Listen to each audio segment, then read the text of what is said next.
শুভ বিকেল বন্ধুরা, কেমন আছো? কে কি করছো? আমি তো করছি কিছু একটা, দেখতেই পাচ্ছ। হ্যাঁ, কেউ বলো না কিন্তু যে আমি রাখতে জানি। যারা চালাক তারা এই কথা বলে না। হ্যাঁ, আমার মতো বোকারাই যতটুকু না জানে তার চেয়ে বেশি ঢোল পিটায়।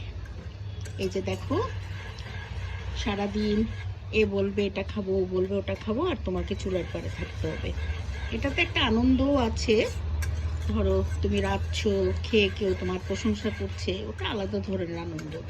কিন্তু আনন্দের সাথে একটু কষ্ট তো থাকেই। এই যেটা রান্না করছি, এটা হচ্ছে ডিমের হালুয়া। আমার ঘরে কন্যা, ওর নাকি মিষ্টি খেতে ইচ্ছে করছে, মিষ্টি জাতীয় জিনিস। আমাকে বললো যে আম্মা একটু ডিমের হালুয়া বানায় দিবা। কি করা, এই যে বানাতে লেগে গেলাম। ডিমের হালুয়া নানানভাবেই হয়।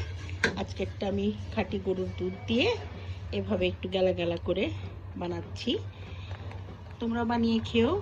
শুভ বিকাল, একটু পরেই চা খাবো, চায়ের সাথে হালুয়া খাবো। হালুয়াটা কি দিয়ে খেলে ভালো হয়? একটু মুড়ি দিয়ে খেলে মজা লাগবে না? হ্যাঁ, মুড়ি দিয়ে খাবো।